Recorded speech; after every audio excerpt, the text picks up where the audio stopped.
दोस्तों, स्वागत है आपका हमारे इस प्यारे से YouTube channel shadow of success पे। आज हम बात करेंगे Romesh Thapar versus state of Madras, एक जो लैंडमार्क केस है जिसने हमारे इंडिया को ट्रांसफॉर्म करने में काफ़ी ज़्यादा मदद की है। अगर आपको इसका PDF चाहिए तो नीचे डिस्क्रिप्शन में आपको लिंक दी गई है वेबसाइट की, वहां जाकर आप इसका PDF डाउनलोड कर सकते हो। और आज हम इसकी पूरी डिटेल हिंदी के अंदर समझेंगे। टेक्स्ट इंग्लिश में होगा, मैं उसे एक्सप्लेन करता रहूंगा डिटेल में, अंदर घुस घुस कर उसे हम एक्सप्लेन करेंगे। तो बने रहिएगा हमारे साथ। और अगर आपको वीडियो अच्छा लगता है तो इसे लाइक जरूर कर देना यार, और अपने दोस्तों के साथ शेयर कर देना जो यूपीएससी की प्रिपरेशन कर रहे हैं या किसी भी कॉम्पिटिटिव एग्जाम की प्रिपरेशन कर रहे हैं। उनके लिए ये बहुत इंपॉर्टेंट हो जाता है, क्योंकि हमारे इंपॉर्टेंट जजमेंट्स डायरेक्टली कनेक्टेड होते हैं हमारे पॉलिटी के सेक्शन से। तो हमारे पॉलिटी का सेक्शन जीएस पेपर 2 में यूपीएससी के अंदर आता है। अगर आप प्रिपरेशन कर रहे हैं यूपीएससी के लिए तो आप हमारे इस चैनल को सब्सक्राइब कर सकते हैं। तो यहाँ पर आप देख सकते हो, मैंने केस समरी का एक स्लाइड ओपन किया है। केस समरी के अंदर मैं बस आपको ये समझाना चाहता हूँ कि शॉर्ट में, ब्रीफ में, कि हम इस केस से क्या समझते हैं और इस केस के अंदर एक्चुअल में है क्या। तो सबसे पहली चीज, यहाँ पे फुल नेम क्या है केस का, वो है Romesh Thapar versus state of Madras. कई जगह आपको ये थापर इस तरीके से भी लिखा मिल सकता है, तो कंफ्यूज नहीं होना है। यही इसकी एक स्पेलिंग है, THAPPAR। कई बार मिसप्रिंट भी हो जाता है, ठीक है। आइए, डेट ऑफ जजमेंट, कब ये जजमेंट हुआ? वो जजमेंट हुआ था 26 मई 1950 के अंदर। अच्छा, इसके अंदर इशू क्या था एक्चुअल में? ये केस था किस बारे में, यानी कि इसके अकॉर्डिंग अगर हम बात कर रहे हैं इस केस की, तो इसके अंदर मेन जो चीज है उस बारे में हम बात करेंगे, यानी कि किस टॉपिक पर ये टोटल केस था। तो वो था freedom of speech and expression, और जिसके अंदर एक मीडिया सेक्शन भी इंक्लूडेड था, यानी कि एक मीडिया की बात भी यहाँ पे की गई थी। मीडिया के अंदर बहुत सारे रेस्ट्रिक्शंस लगाए गए थे जब हमारा कॉन्स्टिट्यूशन बना था, अडॉप्ट हुआ था। कॉन्स्टिट्यूशन हमारा अडॉप्ट 1949 में ही हो चुका था, लेकिन आप अगर देखो ये केस 1950 का है, यानी कि इसके अकॉर्डिंग हमारे कॉन्स्टिट्यूशन के अंदर फर्स्ट अमेंडमेंट हुआ। तो यहां से आप याद रख सकते हो कि फर्स्ट अमेंडमेंट कब हुआ। फर्स्ट अमेंडमेंट क्या हुआ हमारे किस में? कॉन्स्टिट्यूशन में, ठीक है। कॉन्स्टिट्यूशन के अंदर हमारा फर्स्ट अमेंडमेंट हुआ किसके according? Romesh Thapar versus state of Madras के अकॉर्डिंग। अब यहाँ पे जो पिटिशनर थे वो कौन थे? वो थे हमारे रोमेश थापर। अब रोमेश थापर हैं कौन? ये एक प्रिंटर, पब्लिशर और एडिटर थे या हैं हमारी एक वीकली जर्नल क्रॉस रोड्स के। ये क्रॉस रोड्स जो एक जर्नल था, ये छपा करता था उस टाइम पर, तो उसके ये पब्लिशर थे, एडिटर थे और प्रिंटर थे, यानी कि इनका एक पब्लिकेशन हाउस था। उसके अंदर क्रॉस रोड्स नाम की एक जर्नल पब्लिश हुआ करती थी, वीकली जर्नल थी जो कि वीक वाइज पब्लिश होती है। तो उसके अंदर किसी इशू को लेकर इन्होंने बात की थी। उस टाइम पर कुछ मूवमेंट चल रहा था कम्युनिस्ट से रिलेटेड, जो वामपंथी लोग होते हैं उससे रिलेटेड। तो उसके बारे में इन्होंने कुछ लिखा जो कि गवर्नमेंट को पसंद नहीं आया। और कंटेम्प्रेरी जो गवर्नमेंट थी, आपको पता है उस टाइम पे कौन हो सकता है? सिर्फ कांग्रेस थी, ठीक है। कांग्रेस उस टाइम पे गवर्नमेंट थी। अच्छा, इसका जो रिस्पोंडेंट था वो कौन था? स्टेट ऑफ मद्रास, यानी कि मद्रास के अंदर ये केस पिटिशन किया गया और उसका रिस्पोंडेंट स्टेट ऑफ मद्रास था, क्योंकि गवर्नमेंट ऑफ मद्रास ने इसको बैन कर दिया था, इस जर्नल को बैन कर दिया था। और ये जब बैन हुई तो उसका एक रीजन दिया गया कि ये पब्लिक ऑर्डर को यहाँ पर डिफेम करता है, यानी कि पब्लिक जो ऑर्डर होता है उसके लिए ये एक रिस्क है। पब्लिक ऑर्डर के लिए ये क्या है? एक रिस्क है, और इससे पब्लिक ऑर्डर डिस्टर्ब हो सकता है। यानी कि जो पब्लिक को मेंटेन करना होता है, पब्लिक के बारे में सोचना होता है, कोई दंगे फसाद ना हो, ऐसी कोई प्रॉब्लम ना हो सोसाइटी में जिससे लोगों को ज्यादा परेशानी उठानी पड़े, उस चीज का रिस्क है अगर हम इसको अनबैन करते हैं तो इस बारे में टोटल केस है। चलिए आगे डिस्कस करते हैं क्या है। अब मैं आपको बता रहा था कि हमारा यूपीएससी ऑन हैंड्स कोर्स चल रहा है, जो कि 5 जनवरी से स्टार्ट हो चुका है। आप नीचे यहाँ पे देख सकते हो कितने सारे वीडियोस ऑलरेडी अपलोड हो चुके हैं, नीचे की तरफ आप देख सकते हो। तो अगर आप यूपीएससी की प्रिपरेशन करना चाहते हो और बहुत ही अफोर्डेबल प्राइस में, अफोर्डेबल प्राइस क्या है आपका यहाँ पे? 199 रुपीज पर मंथ। आप इसे ज्वाइन बटन पे क्लिक कर सकते हो, यानी कि नीचे हमारे सब्सक्राइब के साइड में एक ज्वाइन बटन दिया गया है, वहां जब आप क्लिक करोगे तो वहां से इसे आप इनरोल कर सकते हो। तो आपको वीडियोस देखने को मिल जाएंगे। अगर आपको डेमो वीडियोस देखने तो प्लेलिस्ट सेक्शन में जाओ, और प्लेलिस्ट सेक्शन में यूपीएससी ऑन हैंड्स नाम से एक प्लेलिस्ट बनी हुई है, आप वहां पर जाकर इसे देख सकते हो। चलिए आगे बढ़ते हैं। यहाँ पर हम इंट्रोडक्शन ले लेते हैं थोड़ा सा इस केस के बारे में कि ये केस एक्चुअल में है किस चीज से related. Romesh Thapar versus state of Madras is a landmark case delivered by supreme court of India. यानी कि ये केस कहाँ चला? सुप्रीम कोर्ट ऑफ इंडिया में चला। कहाँ पर? सुप्रीम कोर्ट ऑफ इंडिया में चला। अब ये जो सुप्रीम कोर्ट ऑफ इंडिया है, इसने एक चीज कहा कि फ्रीडम ऑफ स्पीच जो है ये सभी डेमोक्रेटिक ऑर्गेनाइजेशंस के लिए है, यानी कि ले at the foundation of all democratic organisations. Romesh Thapar was the petitioner in the case and state of Madras was the respondent. ये मैं आपको पहले ही बता चुका हूं कि कौन पिटिशनर था, कौन रिस्पोंडेंट था, यानी किसने केस किया था, किसके अगेंस्ट किया था, किसे उसके ऊपर जवाब देना था।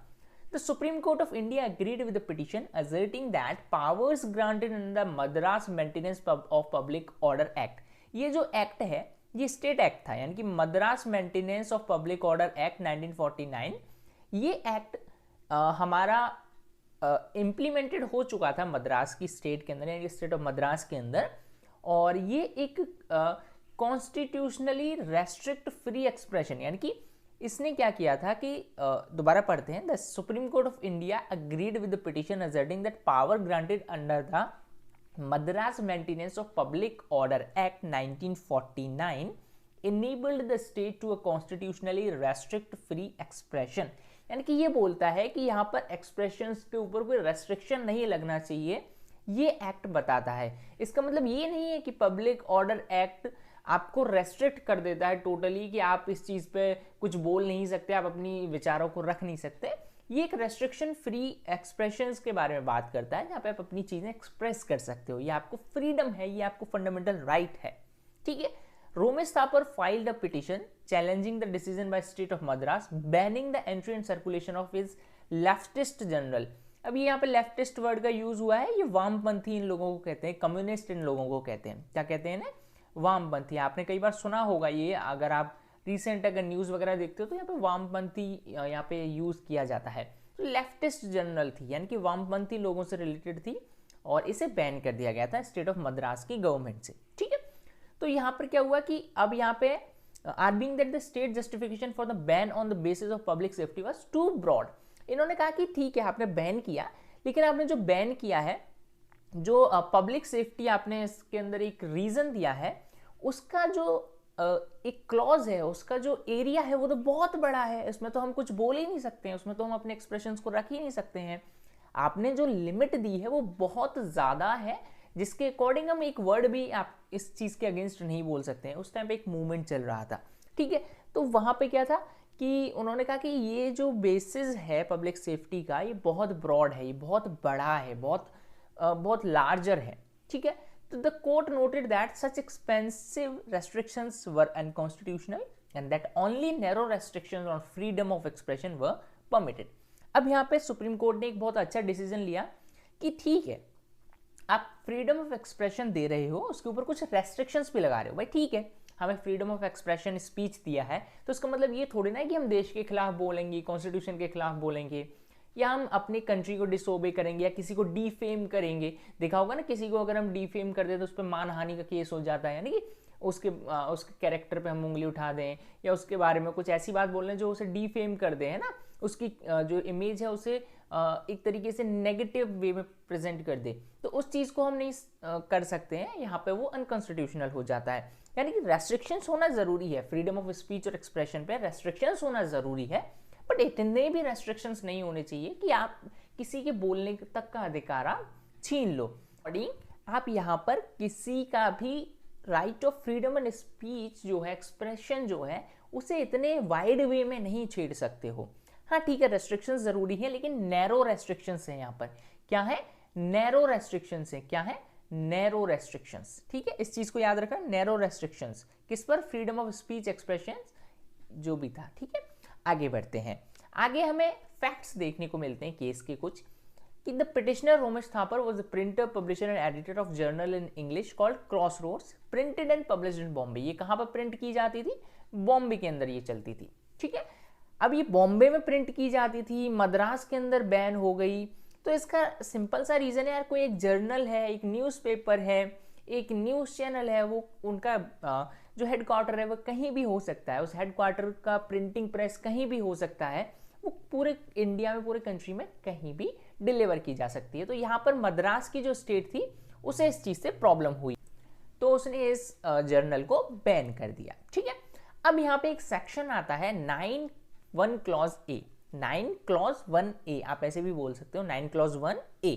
ठीक है, ये Madras maintenance of public order act है जो कि इस आर्टिकल के अंदर, इस सेक्शन के अंदर आपको दिया जाता है, और इसके अकॉर्डिंग यहाँ पे स्टेट ऑफ मद्रास के अंदर इस जर्नल को बैन कर दिया गया, जैसे कि हम पहले भी देख चुके हैं कि बैन कर दी गई थी। ठीक है, in response to the ban, the petitioner filed a writ petition before the Supreme Court, averring that the powers under the act were excessive restrictions on freedom of expression under Article 19 of the Constitution of India।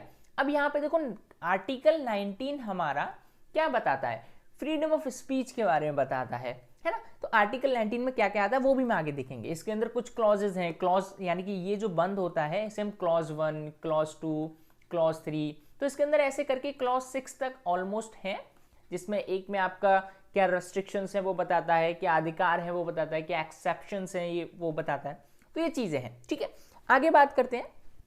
In response, it was considered on behalf of the respondent, stated that the restrictions was for the purpose of public safety and public order. This could be created with security of the state, which is considered a reasonable restriction of freedom of expression under Article 19 Clause 2. उन्होंने कहा कि 19 clause 2 के according हमने इसे ban किया है। यहाँ पर जो 19 क्लॉज 2 हमारा आर्टिकल है उसके अंदर हमें ये राइट दिया गया है कि हम ऐसी चीजों को बैन कर सकते हैं on the grounds of that particular article, जो हमें बताता है कि इन ग्राउंड्स, अब वो ग्राउंड्स क्या होते हैं वो आगे देखेंगे। ठीक है, तो आर्टिकल पहले देखते हैं आर्टिकल 19 एक्चुअल में है क्या भाई। तो आर्टिकल नंबर और फ्रीडम गारंटीड और रेस्ट्रिक्शंस किसमें है ये बात हम करते हैं। ठीक है, तो देखो आर्टिकल 19 क्लॉज 1 क्लॉज ए में आपका स्पीच एंड एक्सप्रेशन के बारे में बताया जाता है। किसके बारे में? स्पीच एंड एक्सप्रेशन के बारे में बताया जाता है कि हाँ आपको राइट है, आपको ये फ्रीडम है कि आप स्पीच, अपना जो भी आपका वक्तव्य है वो आप रख सकते हो। ठीक है, वही 19 क्लॉज 1 क्लॉज बी के अंदर आपको ये अधिकार दिया है कि हाँ आप कोई भी गैदरिंग कर सकते हो, फैमिली गैदरिंग, पार्टी, कुछ भी कर सकते हो, आप गैदर हो सकते हो, आप यूनियन बना सकते हो या आप कोई भी एसोसिएशन बना सकते हो। लेकिन ये जो आप गैदरिंग करोगे, सिंपली गैदरिंग का मतलब इकट्ठा होना, ठीक है, इकट्ठा होना, तो इकट्ठे अगर आप हो रहे हो तो उस केस में क्या करना है आपको, यहां पर आप विदाउट आर्म्स होगे, यानी कि आपके पास कोई हथियार नहीं होगा, वेपन यहां पर आपको अलाउड नहीं किया जाएगा। अब विदाउट आर्म्स होगे, विदाउट आर्म्स का मतलब ये नहीं है कि आपके हाथ नहीं है, ऐसा नहीं है कि आपके हाथ अब घर छोड़ के आओगे, नहीं, ऐसा कोई केस नहीं है। इसका मतलब है कि आपके पास अधिकार नहीं है कि आप कोई बंदूक, कट्टा, गन, ये चीजें लेकर घूमो, गैदर हो, क्योंकि अगर लड़ाई वड़ाई होगी तो आपका खून खराब हो जाएगा। ठीक है, वही 19 क्लॉज 1 क्लॉज सी हमें बताता है कि आप कोई भी एसोसिएशन बनाओ, यूनियन बनाओ, कोऑपरेटिव बनाओ, आपका फ्रीडम है इस चीज के बारे में। आपका फ्रीडम ऑफ मूवमेंट है, आपका रेजिडेंस एंड सेटलमेंट है। फ्रीडम ऑफ मूवमेंट का मतलब है कि आप पूरी कंट्री में कहीं भी मूव कर सकते हो, कहीं भी घूम सकते हो, उसके लिए आपको कोई परमिशन लेने की जरूरत नहीं है। हाँ, इन केस अगर कहीं पर कोई इमरजेंसी है किसी स्टेट में, या किसी स्टेट में धारा 144 या किसी पर्टिकुलर एरिया में लगाई हुई है, तो वहां आप नहीं जाओगे, वो इलीगल हो जाएगा आपके लिए, क्योंकि भाई गवर्नमेंट का जो आदेश है वो तो आपको फॉलो करना पड़ेगा। लेकिन गवर्नमेंट आपको ऐसे नहीं रोक सकती कि ऐसे ही उसने रोक दिया, कोई इमरजेंसी नहीं है, कोई केस ही नहीं है ऐसा, और फिर भी उसने आपको रोक दिया कि आप नहीं जाओगे, ऐसा नहीं है। आपको आर्टिकल 19 क्लॉज 1 क्लॉज डी के अंदर ये फ्रीडम ऑफ मूवमेंट दिया है कि आप पूरी कंट्री में कहीं भी मूव कर सकते हो। ठीक है, अच्छा, आर्टिकल 19 क्लॉज 1 क्लॉज ई क्या बोलता है? ये कहता है कि आपको ये फ्रीडम गारंटीड किया जाता है कि आप पूरी कंट्री के अंदर, चाहे आप उत्तर प्रदेश से बेसिकली ओरिजिनली बिलोंग करते हो, आप वेस्ट बंगाल में जाकर भी रह सकते हो, आंध्र प्रदेश में जाकर भी रह सकते हो, आप पूरी कंट्री में कहीं भी जाकर इजीली रह सकते हो, आपको कोई भी रोकेगा नहीं, आप वहां रेजाइड करो, आप वहां सेटल भी हो सकते हो। तो आपने देखा होगा कि बहुत सारे स्टूडेंट्स एक स्टेट से दूसरे स्टेट ट्रांसफर होते हैं, वहां जाकर रहते हैं, वहां जाकर रूम लेते हैं, रेंट पर फ्लैट्स लेते हैं, तो वहां पर क्या है, वो रिजाइड कर रहे हैं अपनी स्टेट छोड़ के दूसरी स्टेट में। तो इस कंट्री के अंदर आप कहीं भी जाओ, कहीं भी सेटलमेंट करो, कहीं भी आप रिजाइड करो, कोई टेंशन नहीं है, आप जा सकते हो। प्रैक्टिस एनी प्रोफेशन, आपको प्रोफेशन की छूट है, आप जो भी प्रोफेशन फॉलो करना चाहते हो अब फॉलो करो। अब ऐसा नहीं है कि आप किलर बन गए या आप एक क्रिमिनल बन गए, है ना, एक सुपारी टेकर बन गए, तो ऐसा नहीं है। आप लीगल प्रोफेशंस को फॉलो करिए। ठीक है, अगर आप इलीगल प्रोफेशंस को फॉलो करते हो तो उसमें आपको रोक तो नहीं रहा है, लेकिन जब आप पकड़े जाओगे तो आपके ऊपर एक क्रिमिनल ऑफेंस लग जाएगा और उससे रिलेटेड आपके ऊपर कार्रवाई होगी, लीगल एक्शंस लिए जाएंगे। अब यहीं पे कुछ रेस्ट्रिक्शंस दिए जाते हैं। रेस्ट्रिक्शंस क्या है? आर्टिकल 19 क्लॉज 2 के अंदर स्पीच एंड एक्सप्रेशन पे कुछ रेस्ट्रिक्शंस दिए गए हैं। असेंबल पीसफुली विदाउट आर्म्स, इसमें भी आर्टिकल 19 क्लॉज 3 में आपके रेस्ट्रिक्शंस दिए गए हैं। अब ये रेस्ट्रिक्शंस हम डिटेल में यहाँ नहीं जाएंगे, जब हम अपना यूपीएससी वाला प्रिपरेशन कर रहे हैं तब वहाँ पे आर्टिकल 19 के बारे में डिस्कस करेंगे, वहाँ एलोबरेट में आपको करूँगा डिटेल में, ठीक है। तो अब अगर आपने एनरोल नहीं किया तो कर सकते हो, चैनल सब्सक्राइब कर लो, कुछ डेमो वीडियोस पड़े हुए हैं, आप देख सकते हो जाकर, ठीक है। एसोसिएशंस, यूनियंस एंड कोऑपरेटिव, इसके लिए 19 क्लॉज 4 में आपको रेस्ट्रिक्शंस दिए गए हैं। वहीं फ्रीडम ऑफ मूवमेंट और रेजिडेंस इन सेटलमेंट में आपको आर्टिकल नंबर 19 क्लॉज 5 के अंदर कुछ रेस्ट्रिक्शंस आपको दिए गए हैं कि आप इन केस में यहाँ ऐसा काम नहीं कर सकते हो, ठीक है। इसके बाद प्रैक्टिस एनी प्रोफेशन, जैसे मैंने बताया कि ऐसा नहीं है कि आप किलिंग वगैरह स्टार्ट कर दो या आपका प्रोफेशन हो गया भाई I am a killer, professional killer, ऐसा नहीं है। 19 क्लॉज 6 पे इसके ऊपर आपको रिस्ट्रिक्शंस दिए हैं। लेकिन हम यहाँ बात कर रहे हैं आर्टिकल 19 क्लॉज 2 के बारे में। तो आर्टिकल 19 क्लॉज 2 ये क्या बताता है? अगर सिक्योरिटी ऑफ स्टेट है, अगर पब्लिक ऑर्डर में डिसेबिलिटी आ रही है या वहाँ पे एक तरीके से डर का एक सिचुएशन बना हुआ है या वहाँ पे कोई भी प्रॉब्लम हो सकती है, किसी भी फॉरेन कंट्री के साथ फ्रेंडली रिलेशंस के अंदर कोई दिक्कत आ रही है, मोरालिटी और डिसेंसी जो है उसके अंदर आपकी कोई दिक्कत आ रही है, कोर्ट के कंटेम्प्ट के अंदर दिक्कत आ रही है, डिफेमेशन जैसे मैंने बताया किसी के कैरेक्टर पे उंगली उठाना, incitement to offence, sovereignty and integrity of India, ये कुछ ऐसे सेक्शंस हैं, ये कुछ ऐसे सेक्टर्स आप कह सकते हो, टर्म्स ऐसे हैं, अगर आपने इनकी लिमिट्स को रीच किया है freedom of speech and expression के अकॉर्डिंग, तो आप 19 क्लॉज 2 के अंदर आपको ये रेस्ट्रिक्शंस लग जाएंगे, आपकी कोई भी जर्नल बैन हो सकती है, कुछ भी हो सकता है। अगर ये केस है, आपने किसी को डिफेम कर दिया, आपने किसी फॉरेन कंट्री के साथ रिलेशन बिगाड़ने की कोशिश कर दी, या आपने पब्लिक ऑर्डर को डिसमेंटेन कर दिया, या आपने सिक्योरिटी ऑफ द स्टेट जो है उसके ऊपर आपने कुछ ऐसा आतंकवादियों के साथ मिल गए या बॉम्ब ब्लास्ट कर दिया, ऐसे सिचुएशंस पे आपके ऊपर रेस्ट्रिक्शंस लगा दिए जाएंगे। या आप ऐसे कोई कमेंट कर रहे हो, सिंपली बात ये है कि अगर आप ऐसी चीज़ों पर कमेंट कर रहे हो, अपने एक्सप्रेशंस दे रहे हो जो इलीगल है, जो इन चीज़ों को इन सेक्टर्स के जो लिमिट है उसे रीच कर रहे हैं, उसे तोड़ रहे हैं, ब्रीच कर रहे हैं, तो उस केस में आपको यहाँ पर रेस्ट्रिक्शंस का पालन करना पड़ेगा, ठीक है। अब आते हैं बैकग्राउंड ऑफ द केस पर। तो जो पिटिशनर है हमारे मिस्टर थापर, वो एक बहुत जाने माने कम्युनिस्ट है, वामपंथी है अपने टाइम के, और बहुत sceptical of the policies of the then prime minister Pandit Jawaharlal Nehru, specially his foreign policy. तो जब प्राइम मिनिस्टर जवाहरलाल नेहरू हैं, उनसे कुछ इत्तेफाक वगैरह वो रखते हैं, ठीक है। उन्होंने कुछ आर्टिकल्स अपने जो वीकली इंग्लिश मैगजीन होती थी क्रॉस रोड्स, उसके अंदर भी बताए हैं, ठीक है। तो यहाँ पे देखो यार एक वर्ड यूज हो रहा है बार बार, सेप्टिज्म, है ना। तो सेप्टिकल या सेप्टिज्म का मतलब होता है जो संदेह करते हैं, क्या? संदेह, यानी कि संशय करना, यानी कि डाउट करना, ठीक है। इंग्लिश में अगर मैं ऐसे लिखूं तो इसका मतलब है सिंपली डाउट करना, ठीक है, डाउट करना, संशय दिखाना, संशय, ठीक है। तो आप कह सकते हो संदेह करना सिंपली, है ना। तो उनकी कुछ ये पॉलिसीज हैं। तो पंडित जवाहरलाल नेहरू जो थे, उनसे भी उन्होंने कुछ ऐसी चीज़ें जो फॉरेन पॉलिसी वगैरह थी उससे रिलेटेड कुछ संदेह दर्शाए अपनी मैगजीन्स वगैरह में। तो मतलब उनका जो क्रॉस रोड्स था वो एक तरीके से एक संदेह उत्पन्न कर रहा था इस रिगार्ड में, ठीक है। And he was writing these articles, a communist movement was gathering steam in parts of Madras, and the authorities felt that the petitioner's article will not be helpful with regard to stopping the enthusiasm among the members of said communist movement।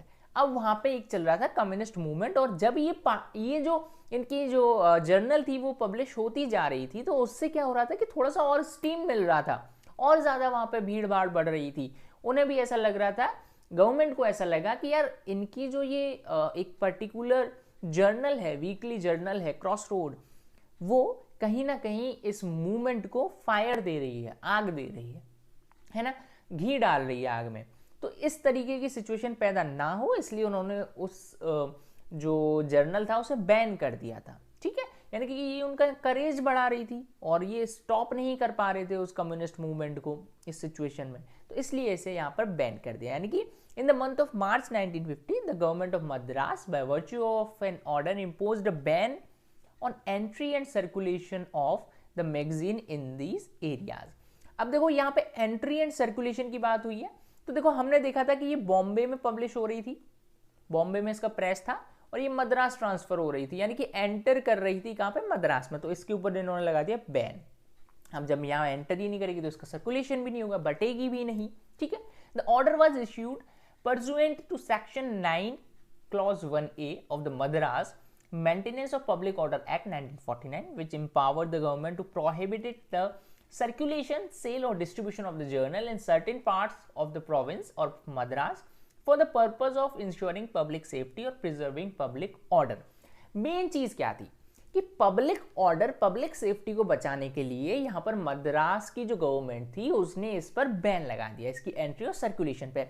उनका मानना ये था कि इनकी journal जो है ये communist movement को ये तो एंथुसिस्ट कर रही है, ये उन्हें थोड़ा सा ज़्यादा और पुश कर रही है मूवमेंट और ज़्यादा वायलेंटली करने के लिए, तो इसलिए उन्होंने public order, public safety maintenance के लिए इसको बैन किया था। ठीक है, aggrieved by this government order Mr. Thapar approached the Supreme Court with the contention that the impugned order infringed upon his fundamental right to free speech and expression।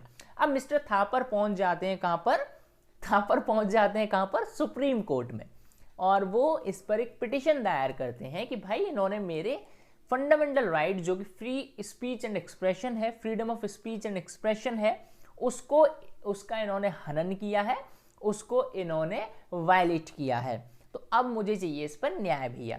ठीक है, अब इशू क्या आया कोर्ट के सामने, the issue that the court was to educate upon once whether the order under section 9(1) clause A of Madras Maintenance of Public Order Act was in violation of article 19 clause 1।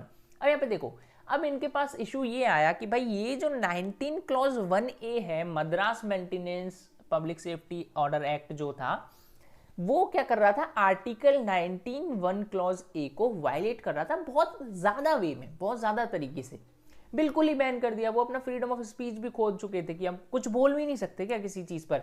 अब भाई हमारी country में कोई बात होती है, कोई movement चलता है, अभी देखो रिसेंटली फार्मर्स बिल के ऊपर एक फार्मर प्रोटेस्ट चल रहा है, तो हर बंदे को बोलने का वहाँ पे अधिकार है। यहाँ तो विदेशी भी बोल रहे हैं हमारी इस कंट्री के अंदर, तो वैसे बोलना तो नहीं चाहिए, सॉवरेनिटी को खतरा होता है कि कोई दूसरे देश हमारे अंदर इंटरफेयर नहीं कर सकता है, इस चीज़ को भी आप समझते होंगे प्रीएम्बल में जो दिया गया है, तो प्रीएम्बल वाली वीडियो भी आप देख सकते हो। ठीक है, अब यहाँ पे क्या हुआ, आर्टिकल 19(1) क्लॉज ए को, 19 क्लॉज 1 क्लॉज ए को ये वायलेट कर रहा था बहुत ज़्यादा लिमिट क्रॉस करके, तो यहाँ पर जो रेस्ट्रिक्शंस थे वो अनकॉन्स्टिट्यूशनल लग रहे थे। ठीक है, और ये जो 19 क्लॉज 2 में जो रेस्ट्रिक्शंस दिए थे ये काफ़ी ज़्यादा प्रॉब्लम क्रिएट कर रहे थे। The court also had to determine whether the impugned provision was void under Article 13 Clause 1 of the Constitution by virtue of it being in violation of fundamental right of free speech and expression।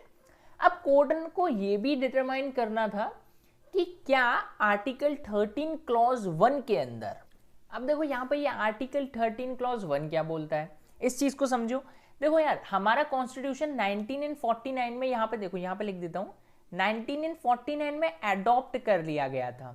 ठीक है, adopt कर लिया गया था, और 26 जनवरी को इसे हमने क्या कर लिया, एक्सेप्ट कर लिया था 1950 के अंदर।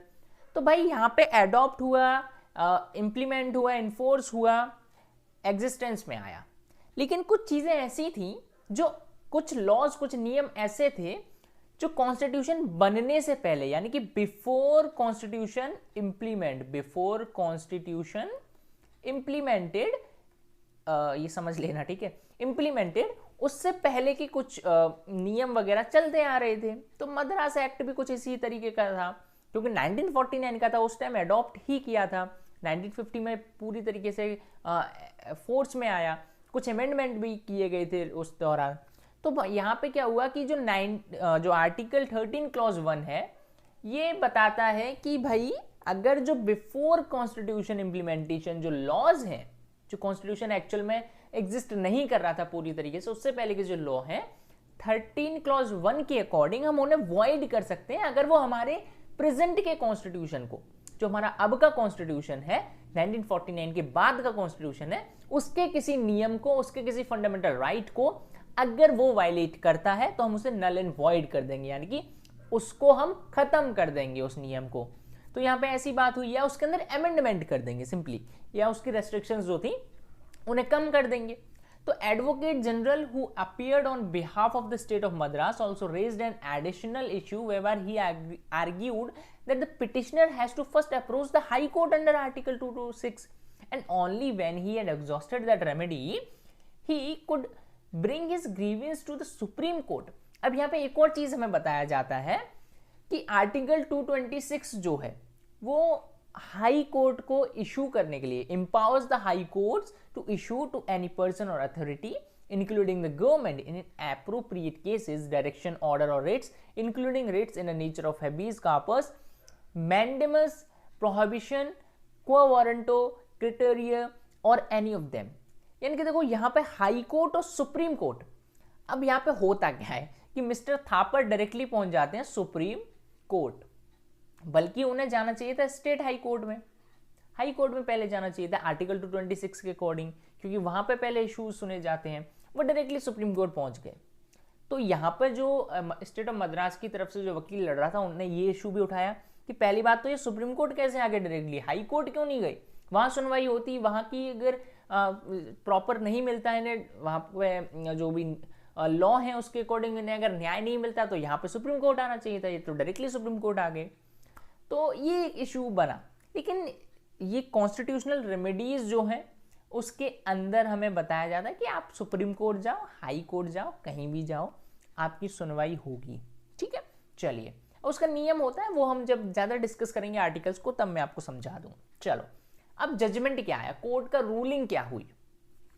With reference to the issue of approaching the high court, first the court held that two remedies to approach the high court and to approach the supreme court were analogous in nature, and that the petitioner was free to approach the supreme court for the enforcement of his fundamental rights without approaching the high court first। ये judgement दिया गया कि यहां पर कोई भी ऐसा issue नहीं है कि आप हाई कोर्ट पहले जाओगे या सुप्रीम कोर्ट पहले जाओगे। आप सुप्रीम कोर्ट भी पहले आ सकते हो, हाई कोर्ट भी पहले आ सकते हो, आप फ्री हो इस चीज के लिए। आप सुप्रीम कोर्ट, हाई कोर्ट कहीं भी आओ, फ्री हो इस चीज के लिए। ठीक है, तो यहाँ पे ऐसा कोई इशू नहीं है, आप या तो हाई कोर्ट जाओ या सुप्रीम कोर्ट जाओ, ये आपकी चॉइस है। ठीक है, इसके बाद the court while ruling on the validity of the impugned order that banned the entry and circulation of the weekly magazine into certain parts of Madras held that the freedom of speech and expression includes freedom of propagation of ideas that can only be ensured by circulation। अब यहाँ पर freedom of speech and expression के अंदर भाई freedom of propagation भी है, हमारे ideas को हम लोगों तक कैसे पहुंचाएं वो भी आता है भाई स्पीच एंड एक्सप्रेशन के अंदर। तो आप उसे कैसे रेस्ट्रिक्ट कर सकते हो। कोई बंदा अगर अपने एक्सप्रेशंस को बताना चाहता है, अपने फ्रीडम ऑफ स्पीच का यूज करना चाहता है, लोगों तक अपनी बात पहुंचाना चाहता है, तो आप उसे रोक नहीं सकते हो। Freedom of propagation of ideas भी दिया जाता है उस सर्कुलेशन के अंदर। तो जब ये सर्कुलेट होगा तभी तो ये आइडिया और प्रोपगेशन ऑफ आइडिया पहुंचेगा, है ना। The court ruled that it was clear that the impugned order passed was in violation of Article 19 Clause 1 unless Section 9 Clause 1A of impugned act is saved by reservation provided for in Article 19 Clause 2। इन्होंने कहा कि 19 Clause 2 के restrictions आपने इतने बढ़ा दिए हैं, बस उसके अकॉर्डिंग ही बच रहा है।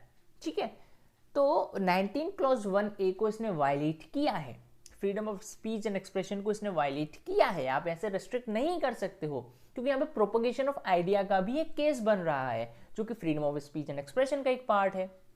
इसके बाद the court in order to ascertain the validity of section 9 Clause 1A delved deep into the origin of the impugned act which lay in the Government of India Act of 1935 and the Constitutional Assembly debates। तो इस बारे में constitutional assembly ने भी debate की थी जब government of India act आया था 1935 के अंदर। तो उसने भी ये कहा था कि जो सेक्शन 9 Clause 1A ए है। तो भाई यहाँ पे बात की गई गवर्नमेंट ऑफ इंडिया एक्ट की, इसे चार्टर ऑफ स्लेवरी भी कहते हैं। 1935 का जो गवर्नमेंट ऑफ इंडिया एक्ट है इसे हम चार्टर ऑफ स्लेवरी भी कहते हैं। क्या कहते हैं? Charter of slavery. किसने ये नाम दिया था? पंडित जवाहरलाल नेहरू ने।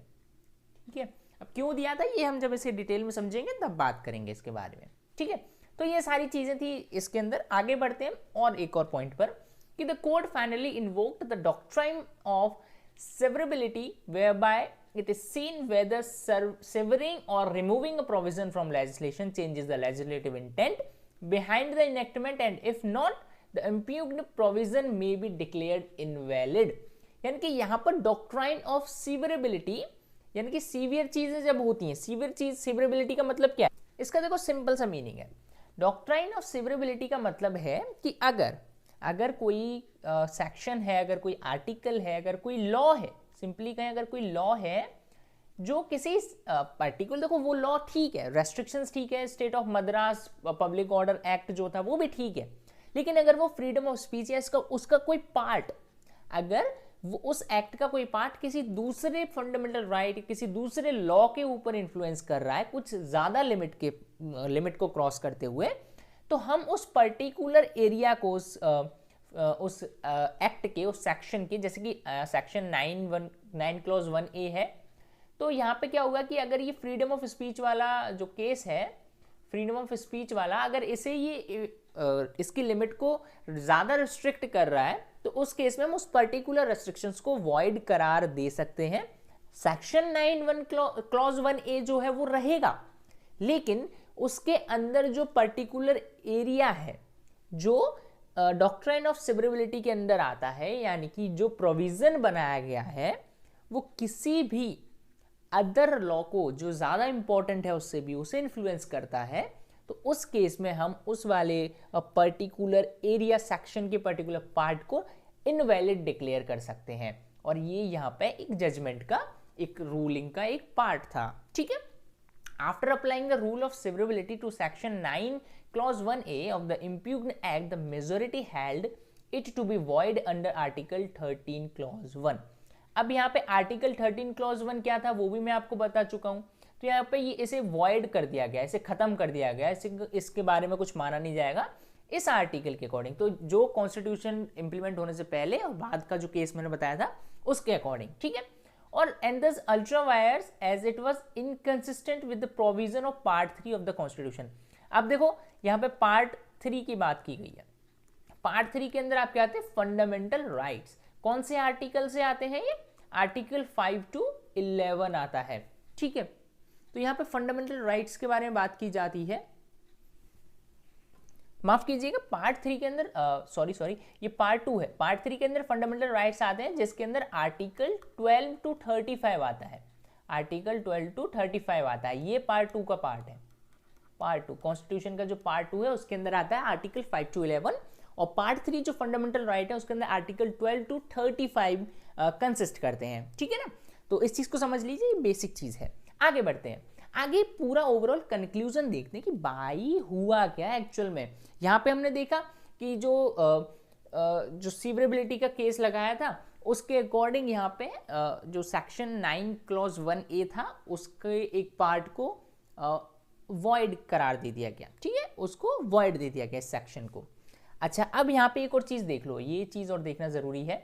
जो बेंच थी वो 6 जजेस की थी। ठीक है, यहाँ पे 6 जज थे। अब सबके नाम है, आपको याद करने की कोई जरूरत नहीं है।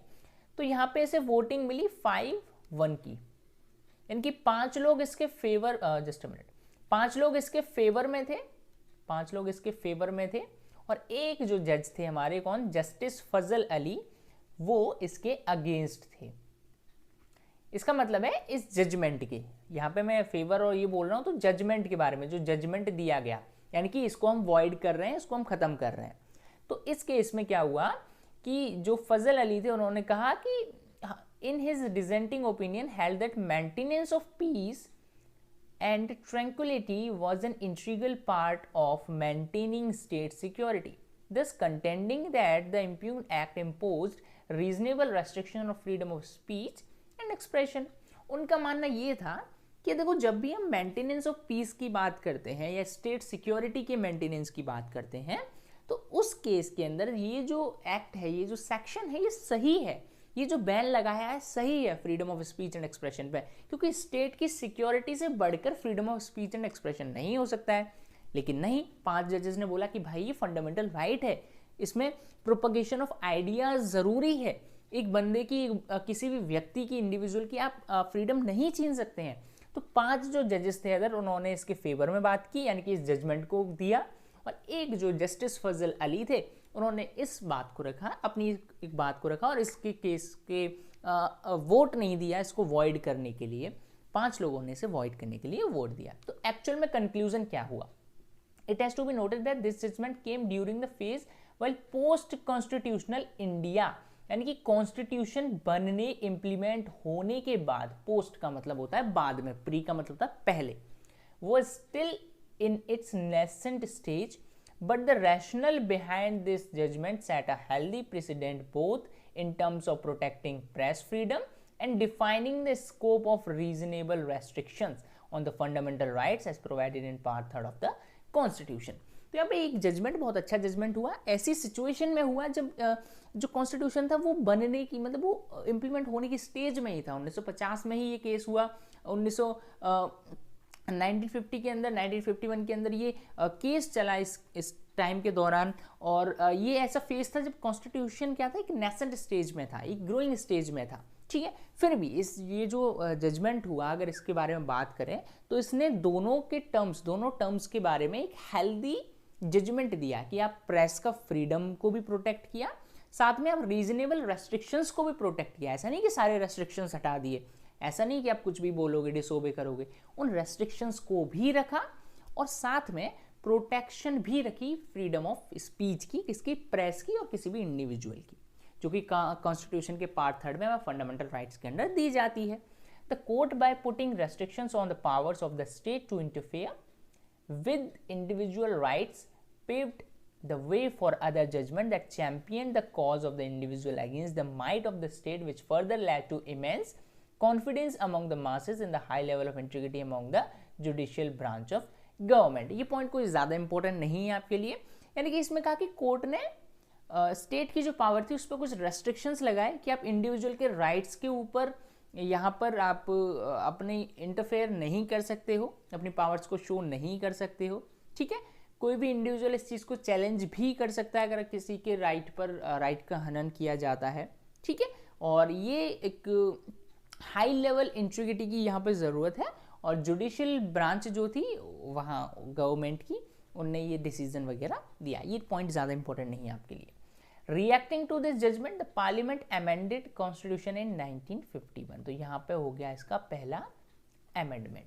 1951 के अंदर पार्लियामेंट ने कॉन्स्टिट्यूशन को पहली बार अमेंड कर दिया, क्योंकि कॉन्स्टिट्यूशन ने बोल दिया था कि ये नल एंड वॉइड कर दिया जाता है ये सेक्शन, तो वो सब चीज़ें अमेंडमेंट की गई। तो फर्स्ट कॉन्स्टिट्यूशनल अमेंडमेंट 1951 के अंदर हुआ, जिसमें पब्लिक ऑर्डर को एक रीजनेबल रेस्ट्रिक्शंस 19 क्लॉज 2 के अंदर बोला गया on the freedom of speech and expression, जो कि 19 क्लॉज 1 क्लॉज ए में दिया जाता है।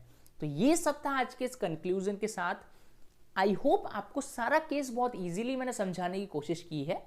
फिर भी अगर आपको कोई डाउट है तो नीचे डिस्क्रिप्शन बॉक्स में आपको लिंक मिल जाएगा इसके PDF का, आप इसे एक और बार पढ़ सकते हैं, वीडियो एक और बार देख सकते हैं।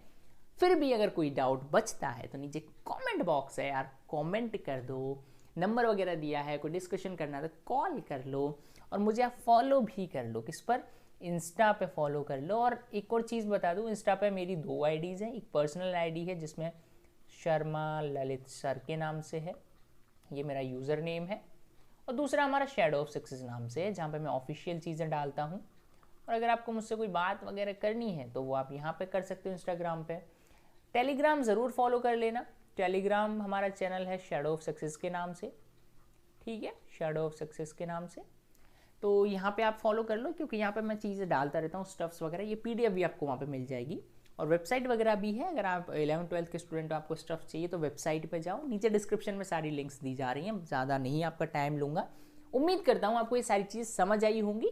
अगली बार हम मिलेंगे अगले लेक्चर में कुछ नए केसेस के साथ जो कि लैंडमार्क हैं, और ये पूरी सीरीज चलती रहेगी, तो टेंशन नहीं लेना है, आपको एक एक केस में अच्छे से घुसा घुसा के दिमाग में समझा दूंगा।